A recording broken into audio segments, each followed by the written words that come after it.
Hello everyone, I'm super happy today because Jessica and I from French Sunnyside are going to talk about mindful tips for language learners. So if you want to know how can you connect these two worlds, stay till the end. Hello. Yes, hello. How are you? I'm okay. How are you? I'm great, thank you for being here. Thank you for inviting me. Very early for you, right? Yeah, it's 8 a.m., but it's okay. I've been Yes.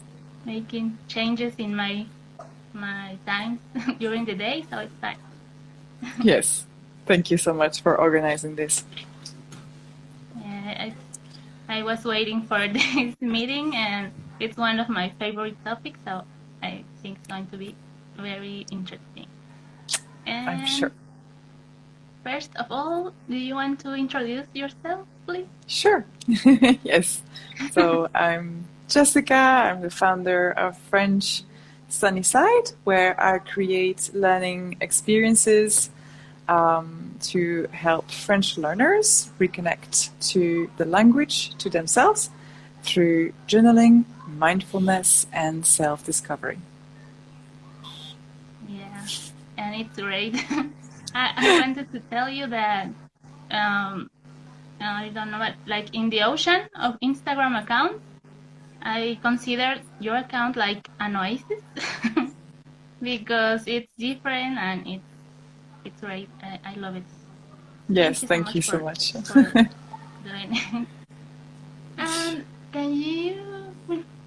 we going to start with Sure. the topic and tell us what is mindfulness, because maybe some people are not too familiarized with the term. Yes, absolutely. So mindfulness is simply the practice of being present to everything that is around you. So it's practicing presence, being here and not thinking too much about the past or about the future. And this is really helpful because it helps you being connected in the moment with what you're doing. It prevents you from thinking too much about the risks you're taking when you're speaking a language that you're learning, for example, or even of being stuck in the past, because oftentimes learners have had bad experiences in the past when they were learning languages, and they take that memory with them in this new the new time of learning, Spanish or French. They're repeating the same story, or they're afraid that it's going to happen again. They self-doubt themselves as the teachers in the past made them feel bad or something. So it's a great way with mindfulness to stay in the here and now and not to let yourself be carried by your emotions. And lots of people sometimes think, mindfulness means only meditation, and that is not true. Meditation is a part of mindfulness. It's a practice of mindfulness. It's a great way to enhance your memory, your focus, your availability in terms of the mind. But it's not the only way we can practice it. We can practice it in many other ways, such as journaling, for instance, or walking, being with nature, doing just one thing at a time. That's a problem right now because we have a lot of information, and especially me, I want to do a lot of things at the same time. Even when I'm listening something, I want to speed it up, because I want more information. But then mindfulness is to stay focused, like design time to concentrate yourself in just one thing, and in this case, in your target language, right? Yes, exactly. And it's very important because, as you're saying, we live in a society, in a period of time where we want to optimize the time we have, and we want to do many things and learn many things, and it always seems like there isn't enough time to do everything we want. But the problem is that when you're saying, oh, I want to listen, I want to speed it up, or maybe you want to do your, I don't know, you want to listen to a podcast at the same time as you're answering emails, for instance, it seems like a good idea because you're thinking, oh, I'm being super productive. But actually, it's been proven that multitasking is a myth. It's not really effective. Like, you have the impression that you're doing a lot, but you're doing these things not as well as if you were doing them independently one by one. So it's been proven that the mind goes from one task to the next, then back to number one, then two, one, two, one, two, one, and we just switch. And every time you switch your attention from one activity to the other, you lose about 25 to 30 seconds to go back to, to the level of focus that you need to be effective. So if it's just one time, okay, 20 seconds, that's fine. But if you do that 100 times, because that's what happens when you do two things at the same time, you lose a lot of time. Plus, you get more stressed. And stress is really bad, as we know. It's bad for your health, it's bad for your mental health, and it's also bad for your effectiveness. You do things really not as well as you normally would. We make mistakes more easily. We forget to step. How many times have you sent an email and forgotten to put the attachment in it because you were maybe thinking of something else at the same time? So you lose more time because you have to correct. So in case of languages, I had many students who told me, I do my French practice in front of Netflix. And no, don't do that. Like, just watch Netflix, just that, and then just do your French, and then just do your French practice so that you can feel connected to it. You can really be aware of all the aspects of you that are influenced by the language you're learning. Yeah, when I listen to podcasts, I used to do it when I'm working, but every time I know that I'm not going to pay totally or full attention to the podcast. Even I have to replay some piece if I hear something interesting and I was like, what does it say? And I turn them back. Or like you say, when I'm writing or working, and if I pay attention, then I have to think, double check if I'm doing the things right. And I'm used to it now, like I'm only listening. I know that if I'm working, I can't pay fully attention to the podcast or vice versa. Yes, absolutely. Not the perfect study method, but right. Yeah. Well, I think there's certain periods, like certain moments or certain activities that would be more okay to do them at the same time. I'm thinking in the case of a podcast, when you go out for a walk because you need a bit of fresh air, and then you listen to a podcast during this walk, it's more mindful to do that than to listen to a podcast while you're writing, answering emails, working, or trying to produce something yourself. Like, I wouldn't be able to write a blog post and listen to a podcast at the same time. But I also feel, to go back to languages, because this is about work, but in terms of languages,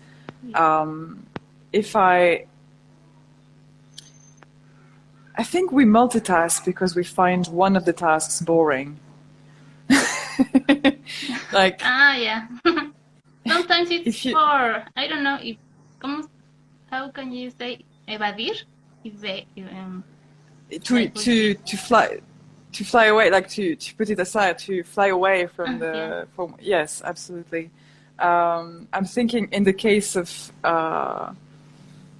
of languages, for example, okay, I have to do this. Imagine that your teacher is giving you grammar drills to do and you find it boring. Then you're going to motivate yourself to do it while listening to a podcast or listening to music or watching a movie or something, so that it's more fun.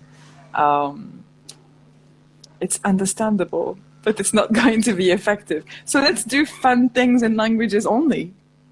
That's my answer for it. Yeah. I remember just before we start with that, the other day I was in Clubhouse and some guy was connected, and in his turn to speak, he was speaking so in a low volume, and he told us that he was studying at 3 a.m. with a group, but he was listening to us. So I was like, so then you're not studying because you can't pay attention. Yes. It's not a good idea, and it's a myth, and it's really preventing you from making the most of your time and attention. And I think we tend to forget that the best resource, like the most important resource that we have, is our attention. And nowadays, everything is fighting for attention. Your notifications on your phone, your Instagram, your emails, advertising, media, everything is calling for your attention. But this is your biggest asset, because whatever you put your attention to is what is going to grow in your life. If you put your attention to, work, then you're going to evolve in your work. If you put more attention to your languages, then your languages are going to improve. If you put more attention to your Instagram followers are going to grow. So it's very important to choose what it is that you want to pay attention to, how you want your life to be. And so in case of languages, if you want to improve in languages, you have to dedicate not all your life, not all your day, but just a little bit of time, a little bubble, a parenthesis of time to just do that. Yes, I use bubble a lot because that's the name of my program. But I really like this this feeling of it being a bubble. We speak of in mindfulness. We speak of parenthesis of mindfulness. Little, just to give you little brackets of time. Of presence between the tasks you have in a day. So, for example, you're writing emails and then you have to create a video. It's instead of going from one to the next, you're going to have this little parenthesis to just pause and reconnect to yourself with your breath or with your breath, with your body, just a couple of seconds. Well, language can be just that. It can be this little parenthesis during which you reconnect with yourself, with presence, with mindfulness, so that it becomes this beautiful way of taking care of yourself as well, and not just a goal to reach. Yeah. And so if someone now is struggling with or putting so much pressure in herself or herself, this could be the first tip in the top. It's like bring doing mindfulness something that you enjoy and enjoy and make this world, this bubble, to reconnect with language, but also with yourself. Yes, absolutely. And making something that you enjoy, in terms like we sometimes push ourselves, or other people are telling us that we have to speak in front of a lot of people from the beginning, or I don't know, everyone has different times, different timing, but when you don't want to and you are doing it because others are telling you that, or that's the method that you should follow, then it's counterproductive, right? Yes, absolutely. I feel like you're just speaking about, like, I've been writing blogs about this, and I feel like you're making you're speaking about it like, sure, that's exactly what I believe in. Yes. Yeah, I believe it too, because I saw the other day a live that you were making about introvert, Yes. and this thing, how can it work for you if you are an introvert or you don't want to speak right away? Yes, yes. I think it's really important to trust yourself, because it doesn't matter how experienced a teacher or a learner is, or how many certificates they have. It doesn't matter. The only person that is the expert of you is you, always. And you should trust that inner compass. If something doesn't feel good, don't do it. And if it feels good, do more of it. And we tend not to follow this inner compass, this voice of wisdom inside, because we have been taught not to listen to it. We have been taught that no pain, no gain.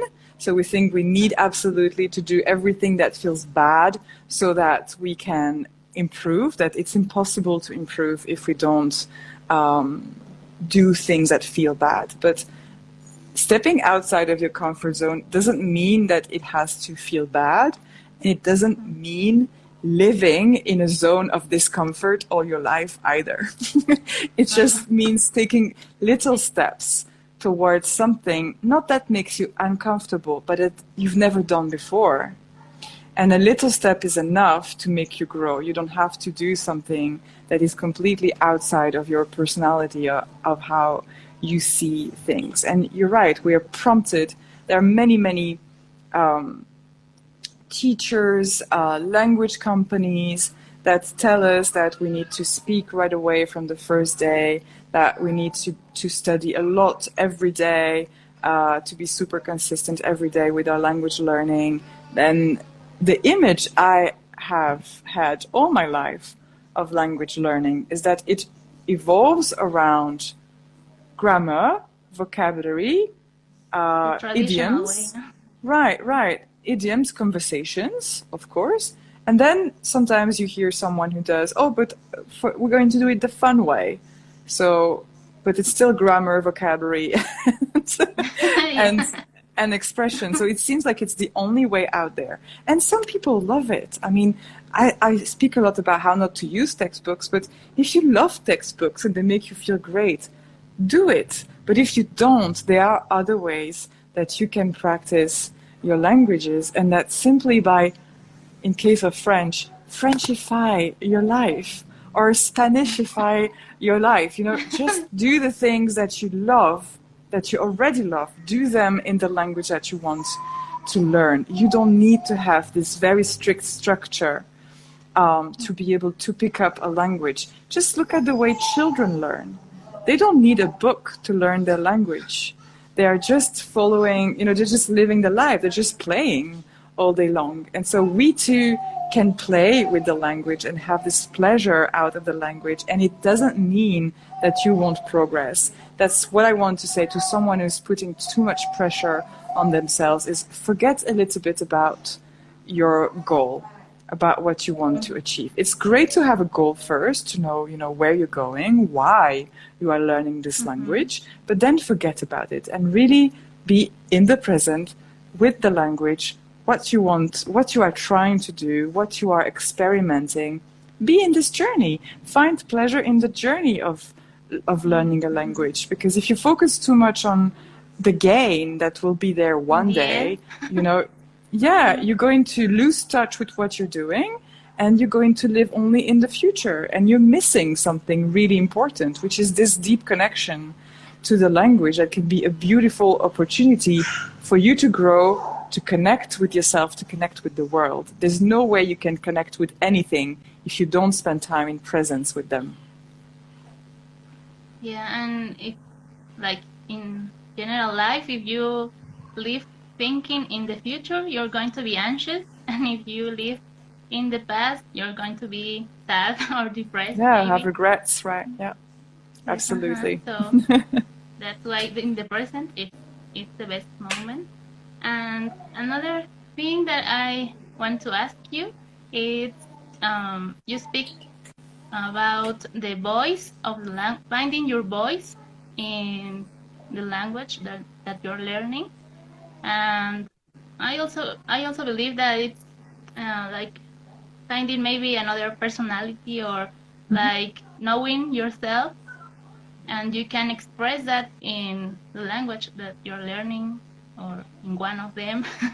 Maybe you focus in some language to be with your friends, and the other to think about all your mess, and the other one to express another stuff. But you have to find the why are you learning this, but to connect with the language. And how is this about? I think it's really, yeah, I see what, thank you for your question. I think it's really interesting because I used to think it was only a question of like we were different people in the different languages that we speak, right? Like we feel different. You feel different when you speak your mother tongue from when you speak a language that you learned. It's like almost, it is a different aspect of your personality. And I used to think, oh, it's not me. It's another Jessica. And I don't agree with this anymore. I just think it's a part of me that I wasn't aware of, that I wasn't conscious of. And that because of the language that I've added to my tools of ways to express myself. It's like a language is a tool or an instrument that you're playing. And you just learn to play another instrument so that you can express another part of yourself that you didn't know existed before.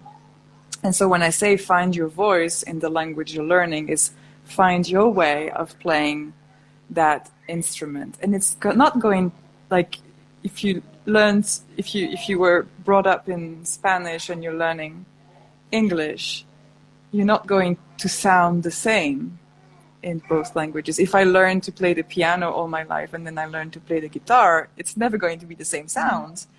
It's going to be a different feel. It's going to be a different melody. It's going to be possibly a different style of music as well, but it's still me in a different way. So when you try to find your voice, I love to use journaling to do that, because when you try to express your thoughts and emotions in the language that you're learning, you can see that sometimes, oftentimes, you say things or you write things that you didn't know were true, or that you didn't allow yourself to think in your mother tongue. And I think that's because we're so much framed, not maybe framed, but formed by our culture and the expectations of society and of our family, that we are taught what is good to think, what is not good to think, how we should be, how we should behave, that we sometimes don't allow ourselves to be our fullest self. And sometimes when you do that in another language, all of a sudden you realize things that you didn't want to see or that were completely hidden by your subconscious. And that's really beautiful. And the more you journal in the language you're learning, and the more you start to put words together, not in the way that the textbook says should be put together, but in the way it makes sense to you, and your brain makes shortcuts in using those collocations of words more and more, so that it's your voice in your head is already, like if I'm learning Spanish, my voice in my head is already Spanish. I'm not translating when I'm writing down in my journal. I'm creating my very easy sentences until they become a bit more complex and until I'm able to say them out loud, because I've grown confident with them as I was writing them there. So it's a mixture of journal so that you get used to your own voice in the language, and also the new language can give you another perspective on who you are and who you can be. So it's embracing your plurality somehow. Mm-hmm. I hope I have understood. It's a complex question. Yeah. And it's true that maybe in your mother tongue, you're not allowing yourself to say something. And when you write it, because I'm trying to journal. And the first pages, I was like I told you, no, I can write. I don't know what to write. And there are sometimes that I want to write my feelings and I don't know the words in French. And I try to do it in Spanish and I don't know the word either. So I was like, wait a second. If I don't know in Spanish, that's why I can't know it in French, but I can learn. Or that make me be conscious of that I have to put attention in my emotions or my feelings, and it's like you're saying, finding that side of you that can write about your emotions, or that take the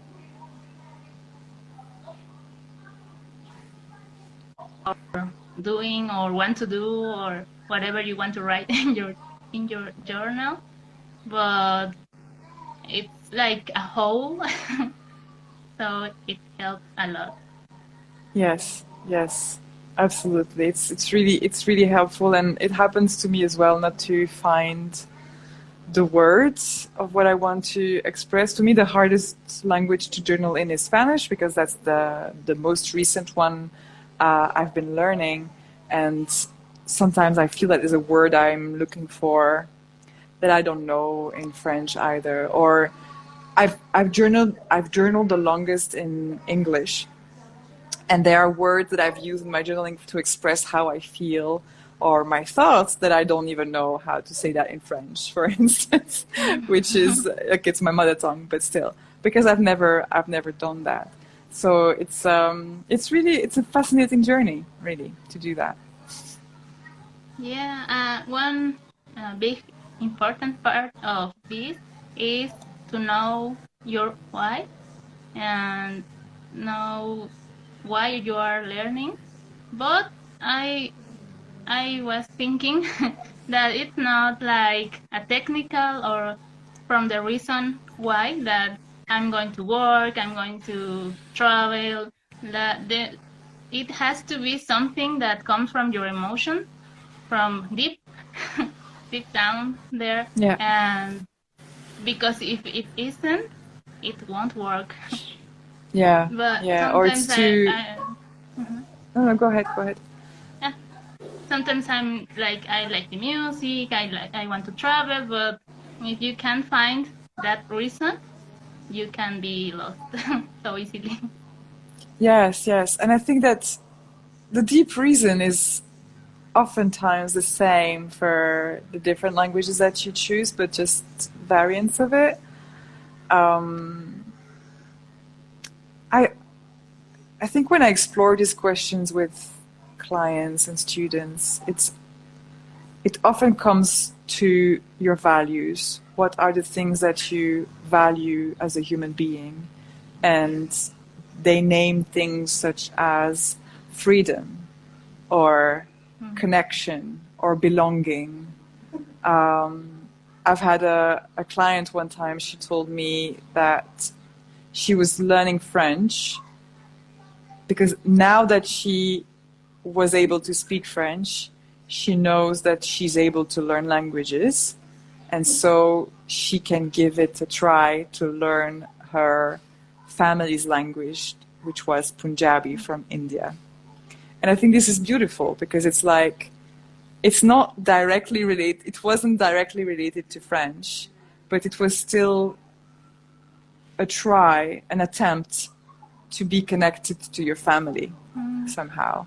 Another client told me it was because he realized or he learned that part of his family were from French descent and he wanted to be connected to them. And it's not even to speak with them because, you know, they're too far away or he's not in contact with them. It's to get connected to your own roots somehow, with yourself, to know what were my ancestors. So that a lot of people are relearning a language or learning the language of their family before, or they want to learn a language, they want to learn French because their spouse, their husband is French and they want to connect with their family. So it's always like these themes come back, you know, the belonging, the being a part of, the connection, the freedom of traveling, of being able to go wherever and have relationships with people, the freedom of expression, like we were saying, the fact that you can express whatever. To go back to this topic a little bit, it's as if it's as when you live in another place. Like, I don't know if you've ever lived abroad, or when you travel to a place where nobody knows you. It gives you a sense of freedom, because you can do whatever you want. No one is going to judge you for not being who you said you were. You know. And I had this feeling when I first arrived in Vietnam. I was living there for a couple of years, and when I first arrived there, I felt this big call for freedom, thinking I can sing in the middle of the street if I want to, because nobody knows me. You know. Yeah. I didn't do that, but I could, and I felt much freer to just explore who I wanted to be, what I wanted to do, because nobody knew me anyways, so they were not going to judge me. And it's not like people are going to judge you in your hometown, but you believe they are. It's like a limiting belief that this is going to happen. So we limit ourselves in a way, and we limit ourselves in our language. But in another language, it's a new blank canvas that you can paint with all the colors of your soul. Yes. Yeah. It's really deep. And it can be, like you said, something towards the topic, no? The reason that you think that you're learning that language, but it could be anything. Yes. And that maybe some part of you, it's like being in somewhere else, like you're saying, with that language. It's like you're being, you're living something of you in that place or with that person, and that comes to you when you're studying or learning new things. Yeah, absolutely. Yeah. And so you can take that. I like what you said. It's a piece of that you keep with you when you're learning, when you have this learning session, that you're connecting with the language, and it's like honoring these people or this culture, because you can fall in love with the culture as well. It's also about how a language makes you feel. I know, for instance, with me in Spanish, there's no one I know. I mean, yes, now there are people I know who speak Spanish, but it's not from my family, or it's not genetic. It's not in my bones, really, that I know of. But it's the way the language makes me feel. It makes me feel in my body. It makes me feel that I want to dance. It makes me feel passionate. I don't know. It's a different aspect of me that I, like in French, I was never that connected to my body. But in Spanish I can be, you know? And in Italian, it allows me to be more connected to the family that I wouldn't say I'm a very big family person, but when I use Italian, I am more. It's interesting, right? And in French, I'm more introvert, and in English, I can explore this more almost extrovert, not really extrovert, but more sociable aspects of me. I don't want to say extrovert, because I think it's a question of energy, being introvert or extrovert. Like, it still feels good to do this introverted actions in all the languages I'm learning, but I'm more sociable in English. I'm more professional in English as well. And if I have to take risks, which we always have to do in life, take risks, it's easier for me to do that in English. Yes. Wow. Yeah, you have to write everything. In some post, I remember years ago, it asked, how do you feel when you're studying your language? And I don't remember what I put in that time, but it was something like with Italian I feel like happy and like kind of way free. Like I don't remember, and I'm not thinking in that right now. But with French, I feel like more romantic. It's like the last week I was thinking, because I read something in your blog, I think, and or your mailings, because I don't miss any of them. So I was like, how does French make me feel? And I think it's that, but I Yes. had to explore more. Yes. And Yes. that about the family, it's another point that I want to speak about, because when we're learning, even if we're learning alone, I think we need like a community, like a group of friends that help you, that motivate you, even if you don't know them, or you just speak with them online. Mhm. But you certainly need a guide, a friend, someone that helps you to Yeah, that explore. helps you and that gets you. Someone that helps you and understands the way you function. Yeah, because I think that's the problem is, and I was speaking here more about being introvert and extrovert, for instance, is that, or being, wanting to spend time with a language in a way that feels good, and then you work with a guide or tutor or teacher or group who are more about the result, and then you're going to be feel pressurized, and that's not going to be what you want. So it's important to be surrounded with a support group, a community, or a guide, or a teacher, or coach that gets what you want and the way you work, and that can support your learning so that it feels good for you and you still get results. Yes. Yeah, you have to connect with your guide. I like that the people that understand you, maybe they are learning languages too, or maybe they know what Yeah. you're going through. So Yeah, they're learning languages, or they have the same interests as you. They have the same vision of life as you. They have similar viewpoints, similar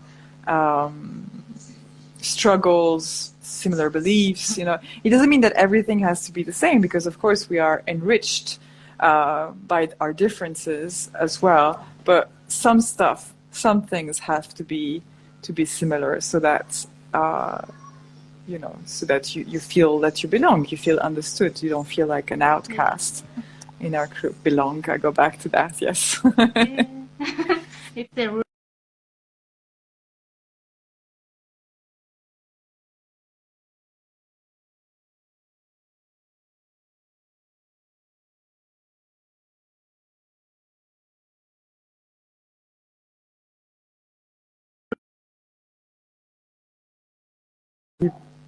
Are you here? Yes, yes, Yes. yes. I'm here again. Yes, you're I here again. I thought my internet first. Um, what was I saying? The the I want to talk about the healing power of a language, because I I feel that with Italian, and sometimes in life when we think that we're alone, or that no one can understand us, or that our problems are so big that we only see one part of it. And when you're learning languages and you know other people, other perspectives, and you have access to other information, maybe that will change your mind or transform your life. Uh, and that has all to do with languages and this healing power that I'm telling about, because it's like learning a whole new world. So Yeah. that can help you not only like intellectually, like learning just to speak. It helps you to learn about yourself, about your problems, your life, and other life. It's for everything. Yeah, yeah. And it's very connected to what we were saying before about this thing of not allowing yourself to say things out loud in your mother tongue. The fact of having this new instrument, this new language, this new perspective on your life really helps to put some light on things that you need to express. And it can be wounds from the past, it can be negative thinking, anything that you need to heal. The fact of processing these things again, if you've done it before, or for the first time if you've never done it, through a second language or a third language, this language creates like a safe distance between you and yourself. Because sometimes when we need to talk about topics that are too deep or too hurtful, we don't really want to do that, or we avoid the topic altogether. Like, I don't want to talk about, I don't know, my family because there was a trauma, for instance, or something like that. And it's problematic because we need to speak about things to be able to process them and heal them. It's the only way to heal from something and to grow, is to put light on it, is to be conscious of it and to process it again and again and again. And so when you process that and you express that through the language you're learning, you create this safe distance to have a look at the same story again, and it's easier to talk about it and to understand it maybe in a different way, so you can bring more peace, I guess, to the past. Yes, I find it very, very powerful, and I've used it myself to heal from many things, and I still use it sometimes when I see that something, is bothering me or causing me sadness or something like that. The first thing I would do is to pick my journal, and I've been journaling for a long time in English, so it's not as powerful as it used to be, because English was a new language, 20 years ago. Now I don't even have to think so much to speak in English, even though I'm not perfect, but no one is. So I would use Italian or Spanish instead, languages where I'm not as strong, because I know that I will have to simplify what I want to say, and it's going to help me bring more clarity to where it's hurting, why it's hurting. And I think there's something that happens when you put your finger on what it is exactly that's been bothering you or hurting you. It just, releases automatically. It's like, oh, that's why. Or it's painful because it reminds me of my mother, my father. Parents are always the number one reason why. So because of this, for everyone. Yes, because this is the formation years, and yes, absolutely. That's why, when a coach or a psychologist asks you, and how's it going with your parents, that's the question that they know 100% of people are going to react to, because there's always a story that's to do with our parents. And I think we take a lifetime to heal from that. Not to say that parents, screw us up, but it's part of the human process. And yes. Yes, and I was thinking, when you don't have the words to feel like in a new language, and you want to journal and to find out what is going on with you, but if you're missing something, you have to use another to fill that I don't know, void or missing words with another. So you are forcing yourself, but in a good way, to understand the other part of that issue. So, yes, exactly. And because you're right, because the way you would journal or you would express that thought in your language, maybe you would use ready-made sentences. We tend to go a bit like this in our language because we have a lot of skills. But then in the language you're learning, you cannot really allow yourself to do that because you just don't have the words and the structure. So you, like I said, you have to simplify. And sometimes you have to find another word, a synonym, something that looks like it. Sometimes I fill it with words in another language. So I have like multi-language journal entries. Like, okay, it's more like that word, and I'll go with and find the word I was looking for in a dictionary later. So that's a great way to learn the language and at the same time to clarify how you feel. Yes. Yeah, I loved when you told me the other day that you can fill the spaces, the blank spaces, with your mother tongue language, or you even, if you want, you can draw something and later come back to know what does that mean. But it also helps. Yes, and yes. and do we have to have a special level to journal, or No, we can don't. do anything? We can do it at every level, and of course, the result is going to be different whether you're beginner or advanced. Definitely, the quantity of what you're going to be able to journal is going to be different as well, and that's okay because, like we said before, we should not focus too much on the result, but really on the process. To be honest, I wouldn't have been able to journal right away in Spanish because I just needed the first to have, the very common verbs and nouns that you need to make basic sentences, but you don't need to know necessarily about the past or the future to start journaling. If you can just express yourself in the present, it's already a good start. And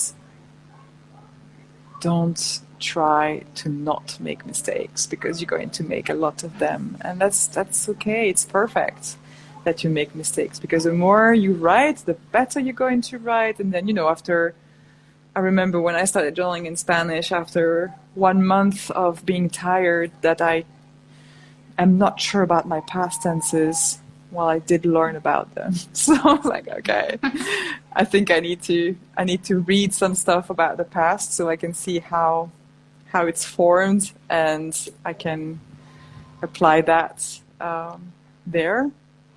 So really basic sentences, basic structures. As soon as you're ready to make basic structures, you can start your journaling journey. Yeah, and you have a program, right, to help language learners to be their guide. And can you tell us more? Yes, absolutely. So this is my signature program that I love so much. It's called Bulle de Français, so it's bubble of French, and it's a self-paced monthly membership program that gives you all the resources, all the material you need for a month to dive into French with mindfulness, with self-care, with something that's slow-paced, that doesn't put too much pressure on you.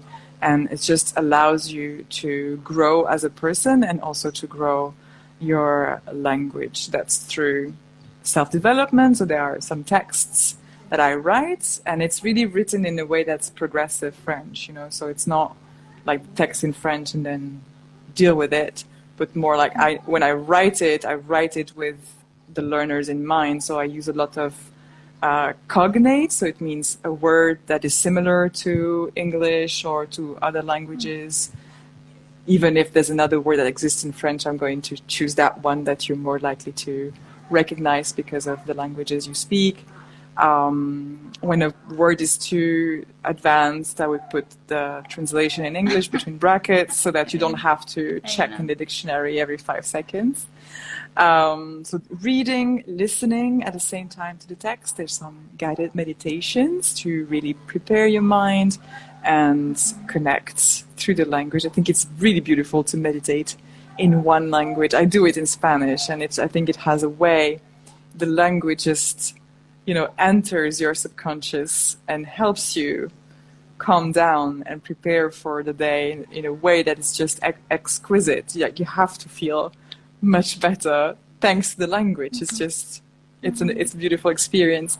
Journaling prompts are in this program, of course. And what else? Mantras and affirmations and some creative expression. So it comes in a monthly PDF of about 35 pages that are sent to you every first week of the month. And we have a community on a WhatsApp group and a VIP level. So we have group coaching in this VIP level, as well as one-on-one coaching. And it's not a language class. It's using the topic of the month. So for example, next month will be about abundance in life. And so the group coaching will be about this topic, what we've read, how we can apply it to our life. And we discuss in French about a topic. So it's really about not focusing too much on the language, but using the language to focus on things, activities that you love doing that will bring you well-being and self-care. But the language at the same time is everywhere because you use it at every stage of the program. Yes, that's called Bulle de Français, Bubble of French, and it's closed now, but the registrations are going to open very soon for the first day of summer.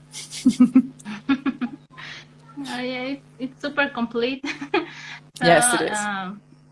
If someone, if all of you want to join Bull of Wednesday, you can go to your link, right? Your Instagram. Yeah, and I think the first thing you could do if you're interested, because I'm running a free challenge at the moment. So in the link in my Instagram is to that challenge right now. So it gives you a little taste of it. It's a 5-day free challenge to reconnect to French. And so that's a way for you to discover. Yeah, I know you're in. So it's for you to discover what I mean by reconnected to the language in a way that doesn't involve textbooks and vocabulary and grammar. So that's the first thing I invite you to do is go to the challenge and try it out for yourself. And then if you love it, join the program. Yeah, of course. And okay, something else that you want to tell, Jessica? No, that's it. I think we've done a very large, overview of everything I've said the last 6 months. So thank you so much for that. You were very prepared as a host. I love it. Yeah. Yes. Well, if anyone has questions, they can send me a DM. Yeah, I know you've been following me for a while, and it's great to be connecting here together. I didn't know that you were a Spanish teacher until 3 months ago. Because you were connecting. You were connecting with me through your other personal account, and so I knew who you were, in my process. And then I was like, wait a minute, she also has a professional. Yeah. She's also a teacher with quite an audience. I had no idea. So it's interesting to discover more about you as well, and to be doing this live together. Yeah, so we the can, other side. Yes, can collaborate. Beautiful. Well, thank you so much for. Yes, thank you for having me. And yes, let's connect some more. And if there are questions about anything we said, because it was quite deep, and you receive questions from your audience, don't hesitate to send them over if they want to ask me anything. Yes. Okay. Thank you very much. And I want to say something really quick. This is something that I repeat to myself when I put so much pressure on me, and I always think that eventually I will get there. We don't have to say that we're going little by little, because the universe understands that you're going so slowly, so it's better to say you're going step by step. Mm-hmm. And the other thing that this one I read it from you, be mindful of how you really want to spend time with French, your language, any language. Yes. And I love that. I wrote it, but I think it's good advice. Yeah, it's perfect. And remember that learning a language is a lifetime, why you have to enjoy and have fun and be mindful. Yeah. in how you spend the time with that language. Exactly. It's like a love story, right? It's like a love story. You wanted to end, not to end. You wanted to last for a long time, and you have to pay attention the way you spend time with the person you love. The same with the language you're learning. Yes. And nurturing Thank you for those. that relation. Exactly, nurturing it. Thank you so much for these last inspiring notes, and we'll connect very soon. Thank you. Yeah. Thank you, Jessica. Bye. Bye bye. Thank you for being here.